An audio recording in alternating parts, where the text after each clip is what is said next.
Praise the Lord. இந்த June மாதத்தில் 1ஆம் தேதியாகிய இந்த திங்கட்கிழமையின் காலை வேளையில் தேவ சமூகத்தில் வந்திருக்கிற ஒவ்வொருவரையும் கர்த்தர் தாமே ஆசீர்வதிப்பாராக.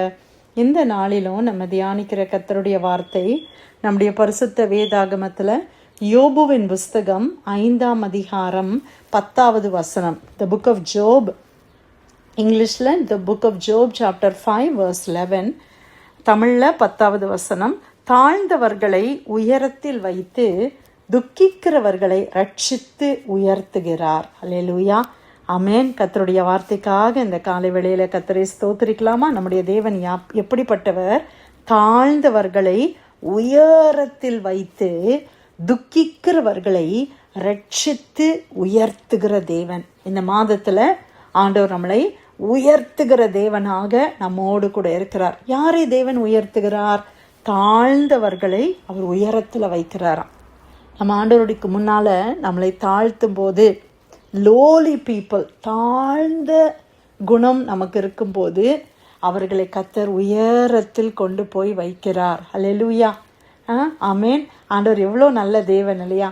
மனிதர்கள் ஒருவேளை நம்ம தாழ்மையாக இருக்கிறத பார்க்கும்போது இவங்களுக்கெல்லாம் வாழவே தெரியல, என்ன இப்படி இருக்கிறாங்க அப்படின்னு சொல்லி ஒருவேளை சொல்லலாம்.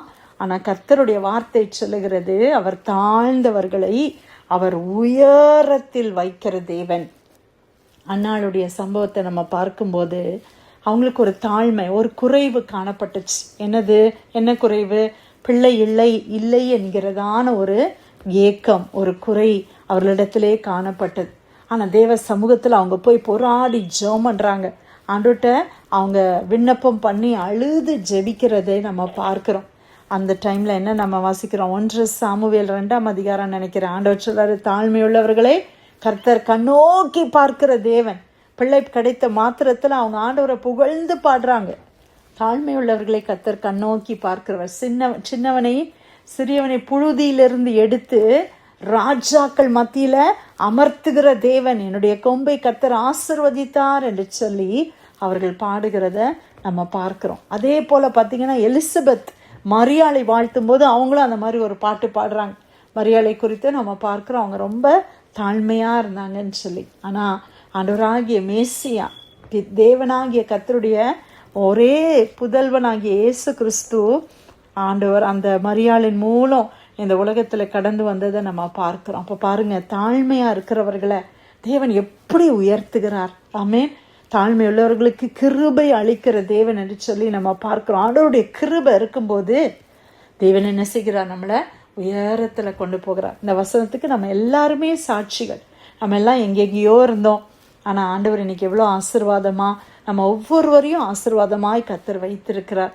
நல்ல தேசங்களிலே நல்ல தேவைகள் எல்லாம் சந்திக்கப்பட்டு நல்ல சுதந்திரத்தோடு கர்த்தர் நம்மளை வைத்திருக்கிறார். அதற்காக கர்த்தரை ஸ்தோத்திரிக்கலாமா? எத்தனை பேர் நம்ம உயர்ந்த ஸ்தலங்களிலே வேலைகளை செய்கிறோம், நம்மோடு கூட ஒர்க் பண்ணுற டீம் மெம்பர்ஸ், இல்லை நம்ம ரிப்போர்ட் பண்ணுற மேனேஜர்ஸ், அவங்களெல்லாம் நம்ம யோசித்து பார்க்கும் பொழுது எவ்வளோ ஆண்டவர் நம்மளை உயர்த்தி வைத்திருக்கிறார். எவ்வளோ படித்தவர்கள், நம்மளை விட எவ்வளோ ஸ்மார்ட்டான பீப்புள் எல்லாம் நமக்கு கீழே ஒர்க் பண்ணுற அளவுக்கு கர்த்தர் நம்மளை உயர்த்தி வச்சிருக்கிறாரா இல்லையா? யோசித்து பாருங்க, ஆண்டவர் செய்த பெரிய கிருபை. ஆமென். நம்மெல்லாம் அவங்க நம்மக்கிட்ட வந்து நம்முடைய அப்ரூவலை வாங்குற அளவுக்கு கர்த்தர் நம்மளை உயர்த்தி வச்சிருந்தாலும் இதெல்லாம் ஆண்டவருடைய கிருபை அல்லவா? இதெல்லாம் நம்ம பெற்றுக்கொண்டிருக்க முடியாது. ஆனால் தேவன் நம்மளை உயர்த்தி ஆசீர்வதிக்கிற தேவனாய் இருக்கிறார். அடுத்ததாக என்ன பார்க்கிறோம்? துக்கிக்கிறவர்களை அவர் ரட்சித்து உயர்த்துகிறார். துக்கிக்கிறவர்கள், those who mourn, யாரெல்லாம் துக்கத்தோடு இருக்கிறாங்களோ அவங்களை கர்த்தர் ரட்சிக்கிறார், அவர்களை ரட்சித்து உயர்த்துகிறார். மோன் பண்ணுறவங்கள ஆண்டவர் சேஃப்டி பிளேஸில் வைக்கிறாங்களாம். நல்ல செக்யூரான ஒரு பிளேஸில் ஆண்டவர் வைக்கிறார். வசனம் சொல்லுகிறது, துக்கிக்கிறவர்கள் blessed are those who mourn for they shall be comforted. ஆண்டவர் துயரப்படுகிறவர்களை பாக்கியவான்கள் என்று சொல்லுகிறார். அவர்கள் என்ன செய்வார்களாம்? ஆறுதல் அடைவார்கள். கர்த்தருடைய ஆறுதல் அவர்களுக்கு உண்டாகும். ஒருவேளை இந்த காலை வேளையில ஏதாவது ஒரு துக்கத்தோடு நம்ம இருந்தோம்னா, இந்த ஜூன் மாதம் எப்படி இருக்குமோ? பழைய மாதங்களை போல இருக்குமா? இல்லை எனக்கு ஒரு ஏதாவது ஒரு பிரேக் த்ரூ இந்த மந்தில் வருமா அப்படின்னு நீங்கள் வெயிட் பண்ணுறீங்கன்னா, நிச்சயமாக ஆண்டவர் நம்மளுக்கு உதவி செய்வார். நம்மளை ரட்சிக்கிற தேவன் அவர். நம்மளை எந்த சூழ்நிலையிலிருந்தோ நம்மளுக்கு ஒத்தாசையை கொடுத்து நம்மளை ரட்சிக்கிறவர். நம்ம எதிர்பார்க்கிற காரியங்களை அவர் தகுந்த நேரத்தில் நம்மளுக்கு கொடுத்து நம்மை ஆசிர்வதிக்கிற தேவன். துயரப்படுகிறவர்கள் துயரத்தில் இருக்கிறதை தேவன் விரும்புவதில்லை. அவருடைய துக்கத்தை சந்தோஷமாக மாற்றுகிற தேவன். ஆமென். Your sorrow will be turned into joy. ஆண்டவராக இயேசு கிறிஸ்து சொன்னாங்க இல்லையா?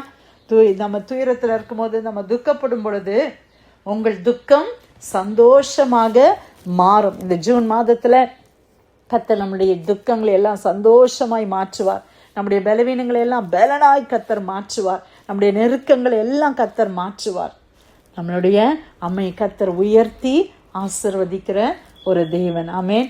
இந்த ஜூன் மாதத்தில் ஆண்டவர் கொடுத்த இந்த அருமையான வார்த்தைக்காக கர்த்தரை நாம் ஸ்தோத்திரிக்கலாமா? யோபுவின் புஸ்தகம் 5ஆம் அதிகாரம் 10வது வசனம். தாழ்ந்தவர்களை உயரத்தில் வைத்து துக்கிக்கிறவர்களை ரட்சித்து உயர்த்துகிறார்.